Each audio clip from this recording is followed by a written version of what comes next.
The Association of the U.S. Army is pleased to welcome you to AUSA's Thought Leaders Webinar Series, a new webinar series featuring military leaders and contemporary military authors. Kicking off today's webinar is AUSA's Vice President of Education, Lieutenant General Guy Swan. Well, good morning, everybody, and welcome to today's Association of the United States Army Thought Leaders webinar. While we wish we could all be together here at AUSA, that's obviously not possible right now. So we've crafted a series of events to bring together and bring to you senior Army leaders, authors, and other personalities speaking on topics of current interest to America's Army, all in a live and interactive forum. We're glad you've joined us today, and we very much appreciate your partnership in the defense of our nation.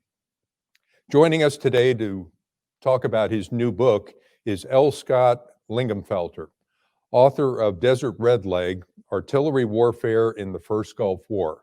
This is part of our AUSA American Warriors book series that we have here at AUSA. The Honorable L. Scott Lingamfelter, Colonel, United States Army retired, lives in Woodbridge, Virginia, and attended the Virginia Military Institute, where he earned a bachelor's degree in history. After graduating from VMI, he was commissioned in the regular Army and began a career as a field artilleryman and a Middle East Foreign Area officer. He completed a master's degree in comparative governments of the Middle East and Soviet foreign policy from the University of Virginia. After many assignments in Europe, Asia, and the Middle East, both in command and staff positions, he retired in 2001 to pursue a second career as a legislator in the Virginia General Assembly, where he served from 2002 to 2018. Colonel Lingamfelter accumulated significant experience in the war-torn Middle East as a military observer with the United Nations Truce Supervision Organization in Israel, Lebanon, and Syria. He later served with the 1st Infantry Division during Operation Desert Storm as the executive officer of the division artillery that planned and executed the largest artillery assault on enemy forces since World War II. He's a graduate of the Army War College, and he now devotes his time to writing professionally and routinely contributes to the Washington Times on national security topics. For those joining us online today, please take advantage of having Colonel Lingamfelter here to ask questions. You can use the Q&A tab on the right side of your screen to submit a question, and after Scott talks about his book, we'll answer as many questions as we possibly can. Our director of the AUSA book program, Joe Craig, will monitor the questions, and we'll get to as many as possible this morning. So with that, Colonel Lingamfelter, again, thank you for joining us, and we're very interested in hearing about your great book. Over to you. Well, thank you, General Swan, for that very kind introduction. First, I would like to thank AUSA for inviting me to the Lemnitzer Lecture to make this presentation. I'm quite honored to be included among those who have gone before me. I'm also very grateful to Joe Craig and the AUSA book program for all their help, encouragement, and efforts in publishing Desert Redleg by the University Press of Kentucky. So without further delay, let's begin to explore Desert Redleg. So here's a little bit about my background. I'm fortunate to have had two interesting and engaging careers, particularly as a soldier, artilleryman, and Middle East specialist.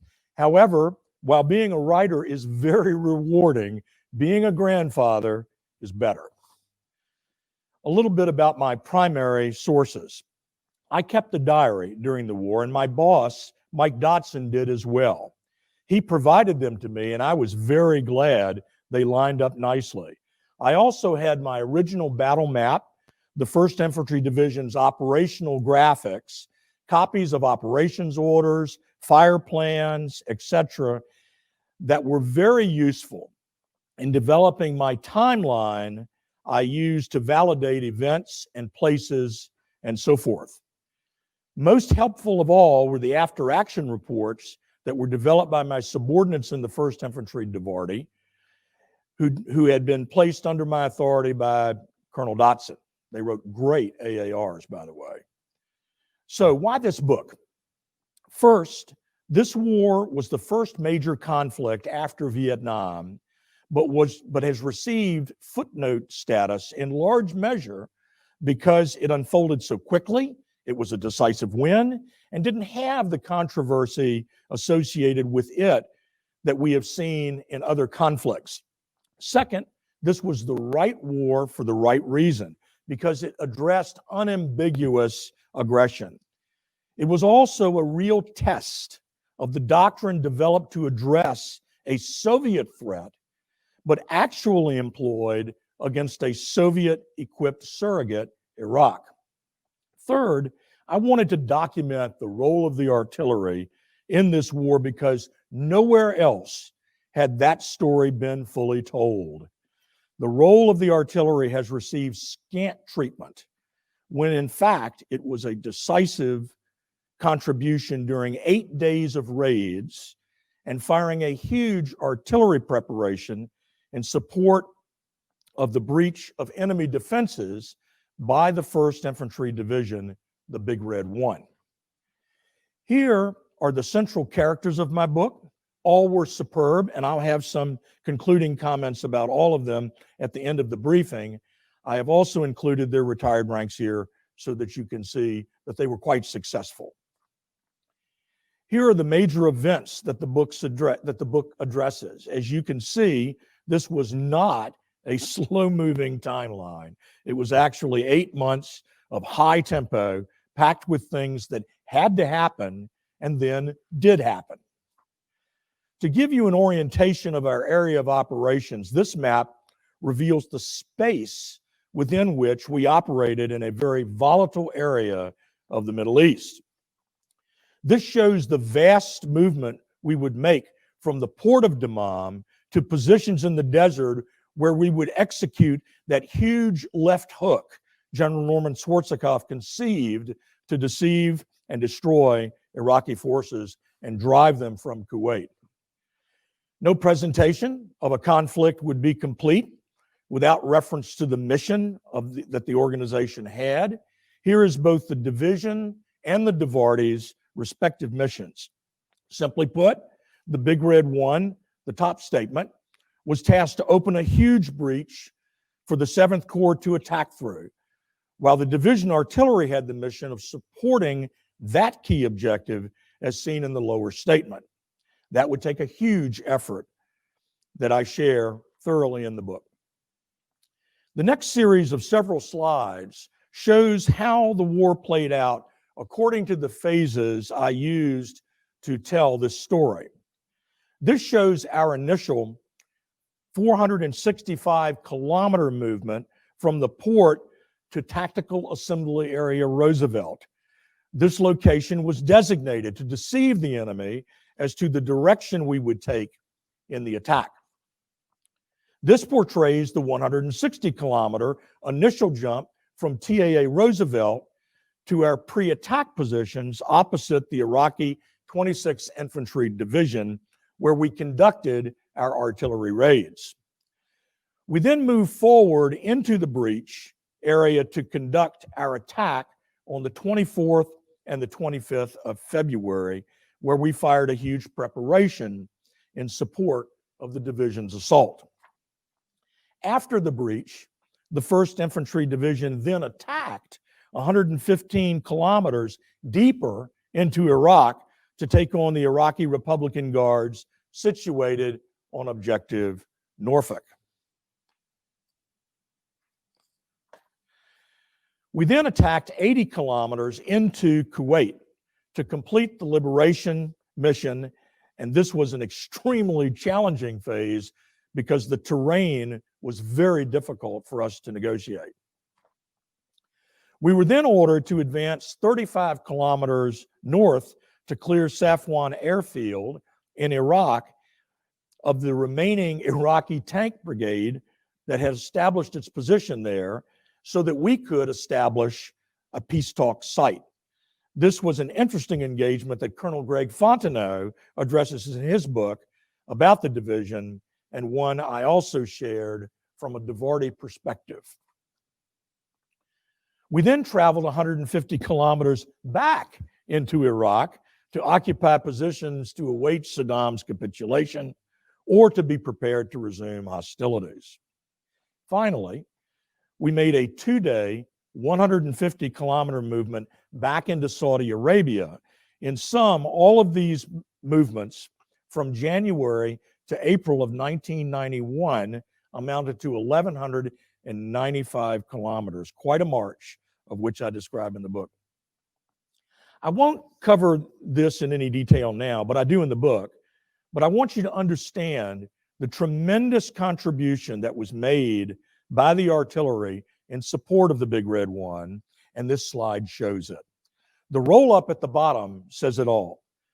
Within the 5 brigade-sized artillery organizations, 2 from the U.S. forces in Europe, 2 from the U.S., and 1 from Great Britain, there were a total of 17 battalions of artillery supporting the 1st Infantry Division. This was a major decision by the 7th Corps to support the 1st Division's breach of Iraqi defensive positions. It was also an unprecedented assembly of artillery we had not seen since World War II in any operation. And Colonel Mike Dotson and his Devorti team had the mission to take all of this and put it together effectively. Here are some of the pictures in the book of our units firing missions, including our 155 howitzers and the multiple launch rocket systems. They were all quite busy. I would draw your attention to some key points on this slide. The 8 days of raids was a combined arms operation with force protection provided by our maneuver units to the artillery that would conduct the raids. For Dotson, the raids had several purposes. First, to destroy the enemy.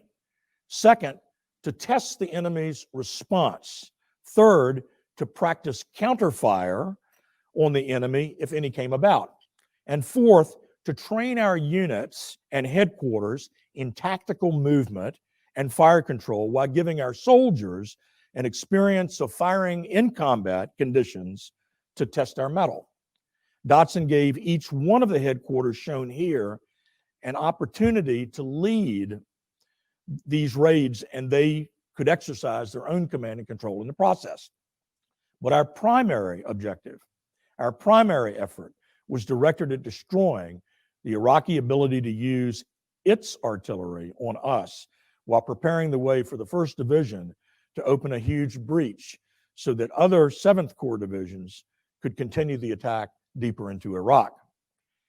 Here are the raid results, and without a doubt, the force artillery did their work, as I describe in detail in this book. They did indeed take down the enemy's capability. Almost nothing has been written about this in any book that I've read or have seen. And this is vitally important for the Army today to take note of, to work very hard to develop an artillery that again can be decisive on future battlefields, namely with artillery, firepower, and massed fire to shock and destroy our enemies. As a matter of interest, we fired a huge amount of ammunition during both the raids and the preparation. The difference from past wars was the intelligence we had in this one to accurately target the enemy and make the best use of our ammunition. In the raids, we fired 9,208 rounds and 1,606 rockets. After firing the 30-minute preparation, we fired and added to that number 6,136 rounds and 414 rockets prior to the division's breach. The destruction, therefore, of the enemy was nearly complete. On this slide, you will see the results of the division's and the Devorti's efforts. Tom Rame's quote at the top of this slide, just before the preparation was fired on the 24th of February, says it all.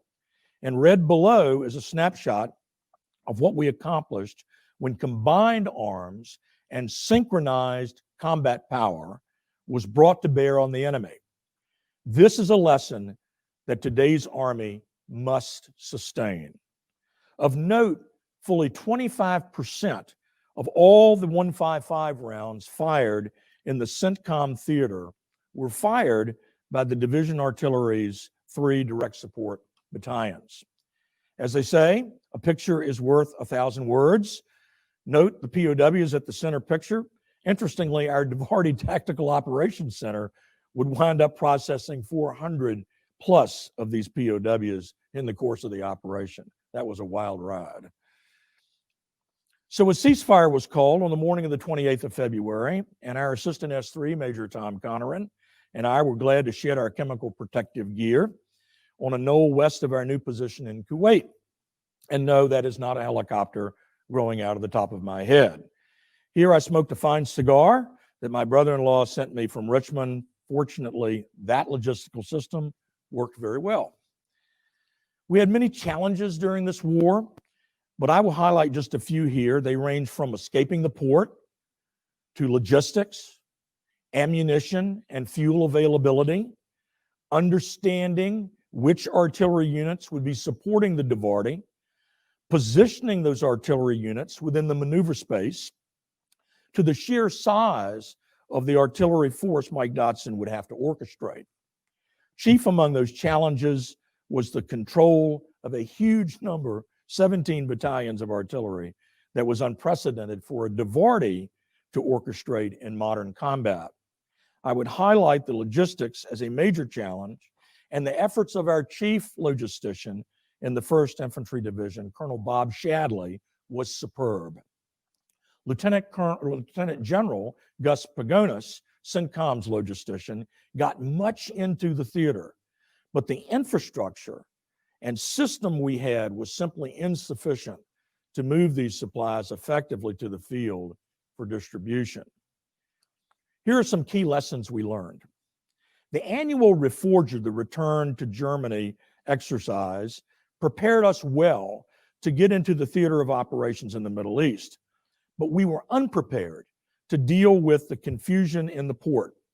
And as I've noted, the logistical infrastructure was absent, making resupply a daily headache. Command and control of a large artillery force is very difficult, but Dotson and his team did remarkably well. This highlights the essentiality of the Devorti commander to do this, and Dotson was the best I ever saw. Mobility of the artillery is essential. The good news is the Army today is addressing this. Fratricide, however, is an ever-present threat, and unexploded ordnance was a problem. We expected 5%, we experienced 23%. Artillery survivability positions and ammunition holding areas require engineering support, but there wasn't enough to go around. Going home, we learned you need an effective port support activity from within the division to get the equipment home. We did this well, as I described in the book. Major General Rame chose me to command the port support activity, and my transportation movements officer, Captain Renee Miller, in the center was superb. My senior NCO on the right, Sergeant First Class Doug Evans, nicknamed her the Hammer because she was a real taskmaster when it came to loading ships. Everyone learned fast not to get in the way of the Hammer, all 5'5" of her. So tactically, what lessons did we learn from the First Gulf War? Clearly, the air-land battle doctrine developed by Vietnam veterans in the 1970s worked. That was a real testament to how they sought to improve the Army after the Vietnam War. The well-vetted logistical doctrine we used in Europe and Asia was not easily adaptable to the desert that didn't have infrastructure.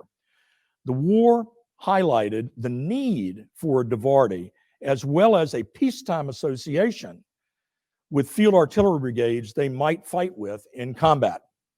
Joint operations among the services was completely validated, particularly between the Army and the Air Force's close air support.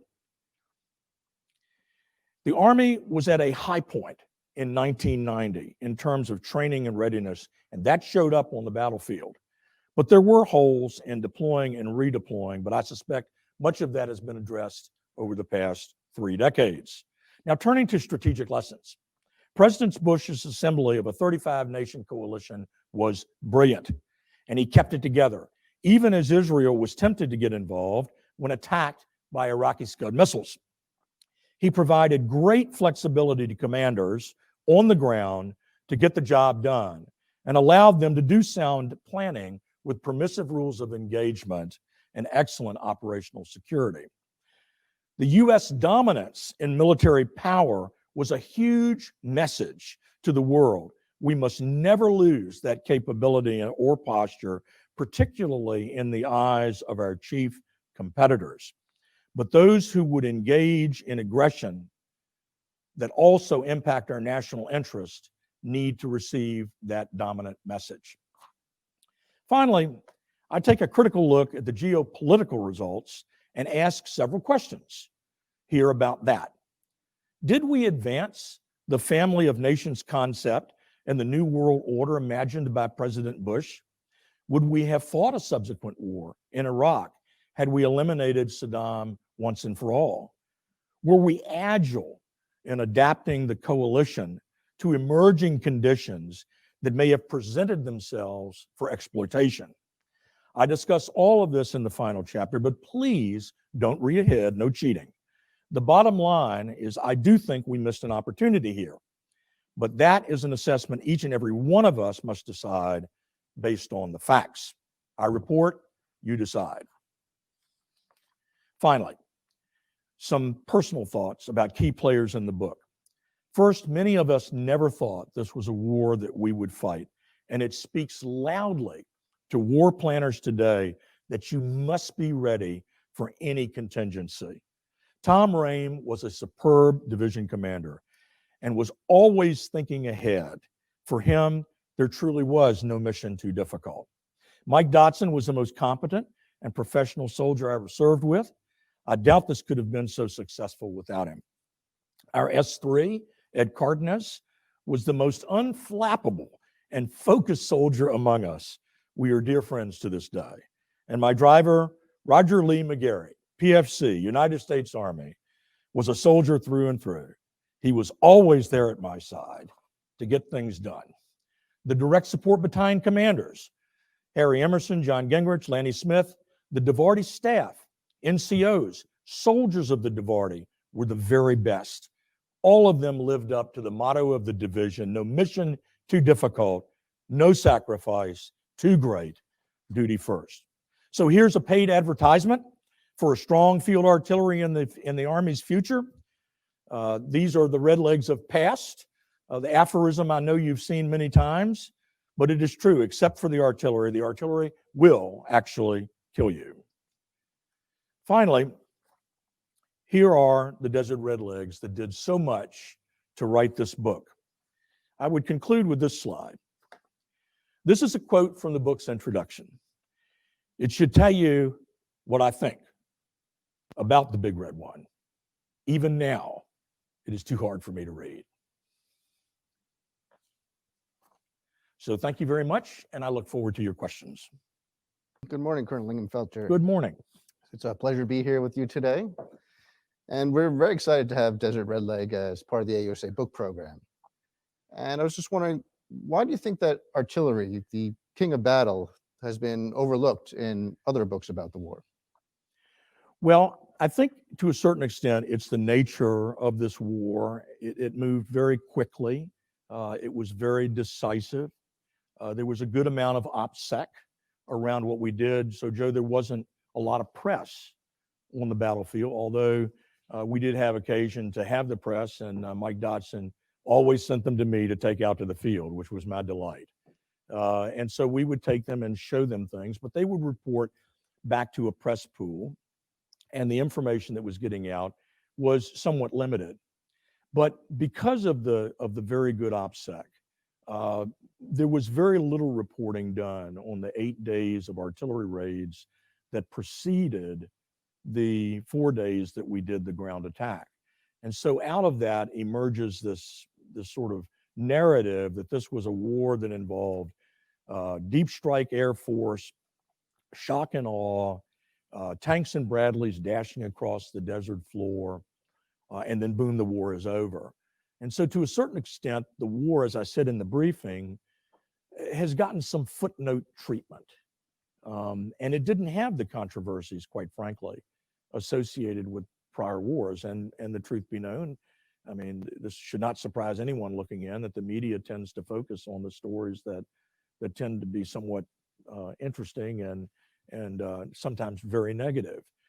But this was a very excellent operation executed by a well-trained army, well-equipped, well-led, and given by the President of the United States the free hand to do the operation well. But in that was lost this story of the artillery and the huge role that it played. And it's very important that we tell this story to remind people that over the course of time in history, the artillery has been a decisive factor in winning wars. Well, you definitely cover, the story of the artillery in the war, and famously the ground war, finished up in 100 hours, but there was still more work for the Big Red One to do. So would you tell us a little bit about the ceasefire talks and what you did in the months to follow? Well, I will tell you, in the run-up to, right after the breach, in the run-up to the eventual liberation of Kuwait, when the 1st Division finally got to Kuwait, it's really sort of an interesting story, and I tell it in the book. Tom Rame had worked hard to make sure that we have a follow-on mission from the breach, because he felt that we would still have the combat power resident in the division to continue to pursue the Iraqis. And there was some hesitancy initially by higher headquarters to give us that follow-on mission. But Tom was persistent. That occurred. And so right after the breach, we found ourselves jumping forward about 115 kilometers to attack the Republican Guards at Objective Norfolk. That's a fascinating story as well. I detail it in the book, and I think that people will very much enjoy reading that. When we got into Kuwait and settled in, we had heard, and I talked to my good friend Mike Cuff, a retired Army colonel who was in our division tactical operations center as one of the fire supporters. And he said, well, Scott, I think we're going to be tasked to set up the peace talk sites, and we'll get that tasking here pretty soon. And I said, well, where's it going to be? And he said, well, it's going to be in this airfield north of us at Safwan. Well, later that day, we found out that airfield was still occupied by an Iraqi tank brigade. So CENTCOM thought it was cleared, and then it wasn't cleared. The division had never really gotten the mission to clear that field, but we got it. And when we did, we moved expeditiously to do that. And General Bill Carter, who was our assistant division commander for maneuver, set up that peace talk site. And it was a fascinating thing to be there. I was, as a Middle East FAO, not just as an artilleryman, but as a Middle East specialist, to observe history being made in these talks. And it was a fascinating thing and a very interesting process to remove the Iraqi brigade from Safwan Airfield. And you can read about it in the book.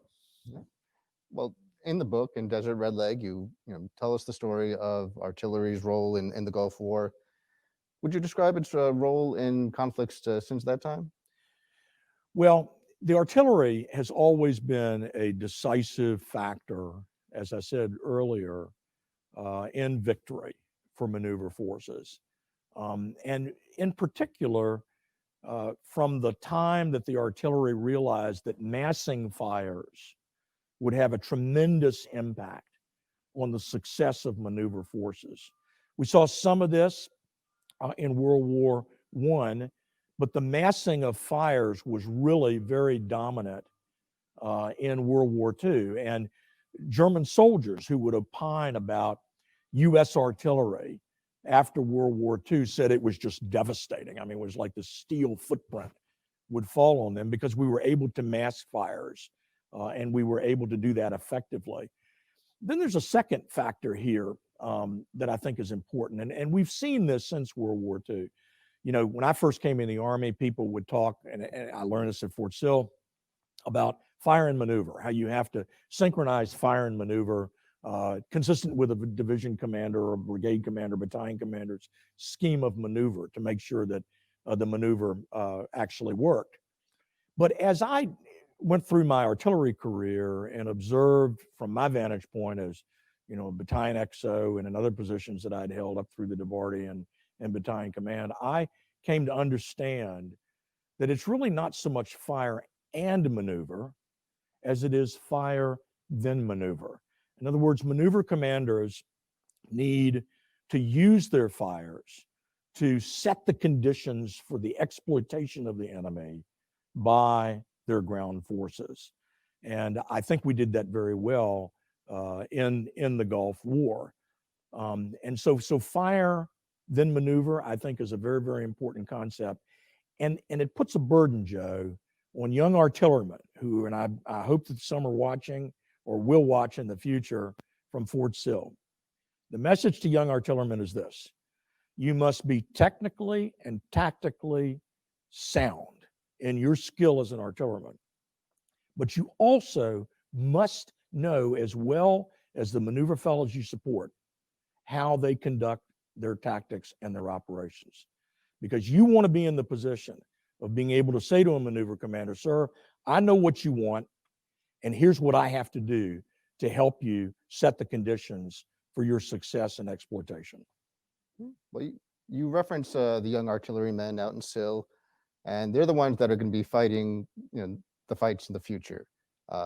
As the Army prepares its modernization efforts, long-range precision fires is priority number one, which I assume you would agree with. What lessons should they take from the Gulf as they pursue that effort?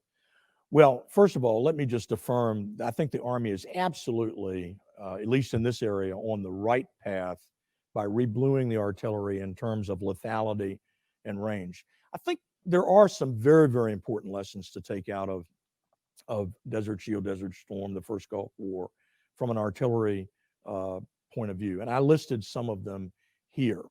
But the essentiality of the Devorti as a fighting force to synchronize and assist the division commander in synchronizing combat power is absolutely vital. I personally believe that the division is still the primary synchronizing agent on the battlefield, helping the brigade commanders in weighting the efforts of the division as they conduct ground warfare. But that Devorti commander is very important to the division commander in synchronizing that combat power.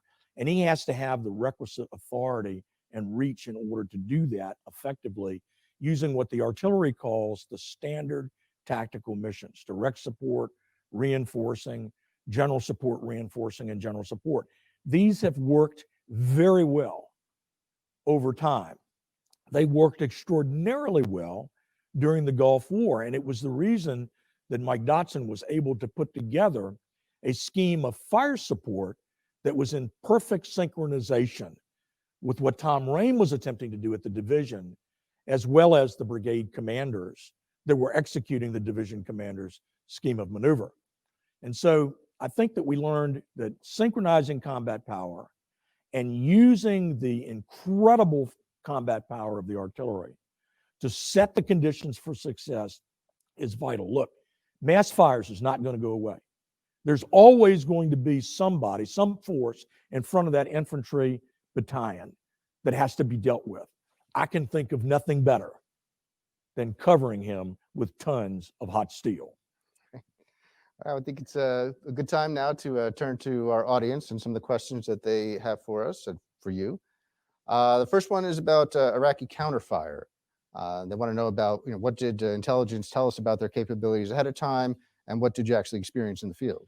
Well, when we were in TAA Roosevelt, we did a lot of intelligence preparation of the battlefield to help us prepare for how we were going to conduct the raid phase and the preparation phase. And so we credited the artillery of the Iraqis with a counterfire capability, and we used our counterfire radars and positioning them accordingly to prepare ourselves for that. We also postured ourselves on the desert floor to ensure that we were ready for any counterfire that would come in. The beauty of the plan that Mike Dotson put together is this: Because we did such effective raids, we were able to take down a great deal of the Iraqi artillery capability. And after a couple of days, they realized that if they shot at us, they were done, because we would acquire their position and just cover them with steel. In fact, the term steel rain that's been given to MLRS units, I commanded an MLRS battalion, one of my batteries called itself Steel Rain, was actually a name given to the MLRS rocket submunitions by none other than the Iraqis. So the Iraqis learned very early on that American artillery was accurate, it was lethal, and of course it was deadly. And so we were able to take down a great deal of that counterfire on the front end. I'm not sure we'll be as successful with a more capable enemy in the future in this regard, but we definitely, it's a great question, because going forward, the Army has got to make sure that its connectivity, the intelligence platforms, its radar capability, our ability to rapidly shoot back at enemy artillery inside the decision cycle is very, very important. In fact, when I commanded the 637th Artillery in Korea, my mission was largely focused on a counterfire mission against North Korean artillery sites north of the DMZ. And I learned a lot of lessons from Desert Storm that I applied in that scenario as well. In the slides, you mentioned the use of 8-inch howitzers. The question from the audience is, were these National Guard units? And can you comment on their performance? Well, let me just tell you something. You just pulled a heartstring with me, because I started off as an 8-inch battery guy, as a fire direction officer in an XO, and commanded a battery in an 8-inch battalion. And I got to tell you, it was a sad day in the Lingamfelter house when the Army got rid of the 8-inch howitzer, because that was one accurate platform. Yes, there were 8-inch battalions in the 142nd Field Artillery Brigade from the Arkansas National Guard. And these guys were something else. I'm here to tell you, they were good old country boys, and they had two great 8-inch battalions. They were well trained, and they were itching to get in the fight. And the 8-inch, without a doubt, the 8-inch was the most accurate artillery piece ever created. And so I have some sympathy for it. I hope no one in the Army and authority ever asks me what we should do in this regard, because I might tend to reach back a little bit in time. But the truth is, those two 8-inch battalions did a great job, and they were very, very effective. I'm sure the Iraqis would have hoped that they had not shown up, truth be known. Okay. Well, we've got another question here. Touches on something you mentioned earlier. It's about the role of Devorti in planning and executing fires against today's emerging threats, and what's the impact of headquarters going away, and should we move back to a division level? Well, I could get myself in trouble here, but that's okay. I've retired from 2 careers. I have the flexibility to get myself in trouble. I think it was an awful decision to get rid of the Devortis. I think somewhere between 2007 and 2014. I could be wrong about that, but I think it was somewhere in that time frame. For the reasons I stated earlier, the Devortis are very, very important in orchestrating the scheme of fires to support the scheme of maneuver, particularly the Devorti's role in assigning standard tactical missions to the force artillery that it might control. This is very, very important, because it is the standard tactical mission, direct support, reinforcing, general support, reinforcing, and general support, that allows the Devorti commander to make sure the right associations are put in place to ensure that that maneuver commander has the requisite firepower that he needs when he needs it, and that it is going to be overwhelming to the force that is confronting him. And so the Devorti is very decisive in that. The second piece is the Devorti also has a significant training role for the DS battalions. You know, one of the decisions that was made that, again, I didn't agree with, was to put the DS battalions underneath the direct support battalions that were traditionally associated with the Devorti structure as a brigade itself, to put them under the maneuver brigades. I don't think that really helped. Every maneuver commander that I ever met, every DS battalion commander that I ever met, during the time I was in the Army, never had a problem understanding what the artillery should be doing and who they should be paying attention to. And our DS battalion commanders, particularly Harry Emerson, John Gingrich, Lanny Smith, they had no problem understanding what their brigade commanders wanted to do on the ground. And so the notion of having to make those battalions organic to the maneuver battalion, I think is a mistake. I hope that now that the Devortis have come back to the divisions, which I think is a very, very good move, I really do hope that the Army's leadership will reevaluate this decision to tuck these DS units underneath the maneuver brigade, bring them back underneath the Devorti so the Devorti can continue to do what it did so well prior to Desert Storm. In fact, they did this in Vietnam very effectively. I mean, if you talk to Vietnam veterans, they'll tell you the artillery was their best friend out there. And we did it well there. We did it very well in Desert Storm in the first Gulf War. And I believe we need to return to that structure. Let a good idea continue to be a good idea. That's my view. We had kind of a follow-up on that idea, with the shift away from Devorti. What should be done now to ensure that the training levels and experience levels are enough that we can mass fires in the future? Well, this is a really good question. I'll tell you a little story. Mike Dotson and I were talking through the summer of 1990, and we were just sort of blithely doing our jobs and training and so on and so forth.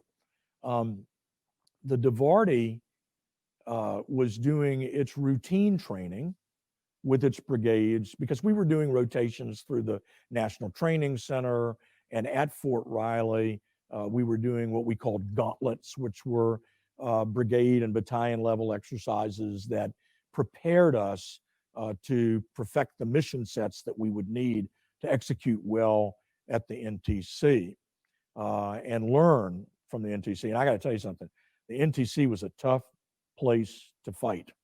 And it really did help us prepare ourselves for warfare in the Middle East. But back to the Devortis, when we got the alert that we were going to go, we were starting to get, we didn't get the alert, I think, until November, but we were getting all the right hints. And Tom Raim was leaning forward in the saddle to make sure the division was ready to go, that we weren't caught flat-footed, which I thought was a very prescient thing that he did, and I wrote about it in the book. But Mike Dotson assessed that the Devorti's firing batteries were fairly well trained, and the battalion commanders are doing a great job with that. His concern, which was validated in some battle command training program, BCTP exercises, was the ability of those battalions to have their fires massed, not battery mass, but battalion masses. And he didn't give us quite the assessment of effectiveness that we would need when we went to the desert. So while we were at Fort Riley, he made the very sagacious decision to focus on mass fires because he knew that they would be decisive in the target sets that we might see from a Soviet surrogate in the Middle East, in this case, the Iraqis. So he spent a lot of time doing that, as well as other things, basic skill sets, fire planning, communicating fire planning, tactical and technical issues that we had to do in fire planning. So we were very keyed up when we got to the Gulf, and much of that preparation took place at Fort Riley. Okay. I think we have time for one last question. And it's going to reference coalitions. You talked about working with the British during your time in the field. What was it like working with another country's forces, and how long did it take to get comfortable with their TTP? Well, that is also a really good question. The first UK Armored Division came to 7th Corps, and 7th Corps actually positioned them on the ground in the vicinity of our division. They would be one of the divisions that would come off our shoulder after the breach and then attack deeper into Iraq against Iraqi forces. And during the 8 days of raids, the first UK Armored Devorti was seconded to our Devorti as one of those artillery brigades. And they brought an 8-inch battalion, they brought a couple of 155 battalions, and they brought an MLRS battalion. They were excellent. They were excellent. They were well trained. So what's the story there? Our association with NATO-trained nations is very key. And I hope that we will sustain that going forward because NATO, I think, continues to be an important component of potential coalition warfare in the future where the U.S. might be involved. I really think the Brits were great. Interestingly, they sent us a liaison officer, Major Retired Rick Radis, who was great. And we had one incident I write about in the book where we had to put together a hasty air defense box to prevent our artillery from blowing the U.S. Air Force out of the skies when we were shooting. And the request for this ACA came in at the very last second. And Rick Radis, who was very skilled as an artilleryman and had been trained as a NATO fighter, quickly worked with Ed Cardenas and Major Mike Madden and Major Tom Conneran in our TOC to put this hasty ACA together. And we continued to fight even as British rounds were landing on top of Iraqi forces. And in fact, the Air Force pilot said, "Hey, tell the Brits it was good shooting." Wow. Thanks very much for that. Gentlemen, thank you very much. Joe, thanks a lot for moderating this. And Scott, thanks for your contribution with this very important book. As you were speaking, it brought to mind a point Joe made. There is a bit of a renaissance going on in the Army today about artillery, surface-to-surface fires, and long-range precision fires. So your book is very timely coming out at this point. We want to thank you for joining us. That was fascinating, and we really appreciate it. If anyone online would like to purchase a copy of Desert Redleg, you can do that through the AUSA website at ausa.org. And before we close, I want to inform everybody of some upcoming events that we have here at AUSA. I think many of you will be interested in these. Next Monday, the 10th of August, our speaker for AUSA's Thought Leaders will be former Senate Armed Services Committee Chair Chris Brose, Senate Armed Services Committee Staff Director, will be speaking on his book, The Kill Chain, Defending America in the Future of High-Tech Warfare. That ought to be a great one. Then on the 13th of August, we'll have Major General J.P. McGee.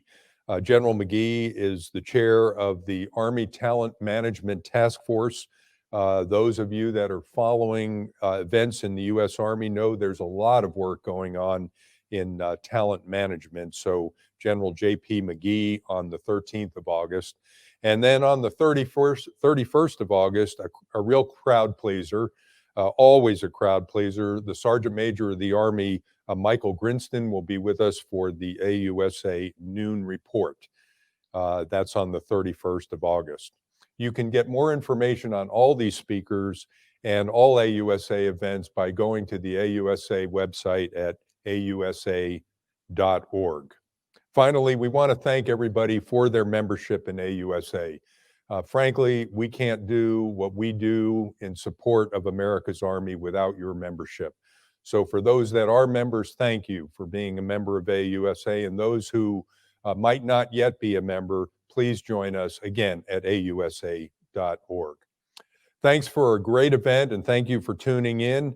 Please stay safe in these uncertain times, and have a great Army Day. Thank you.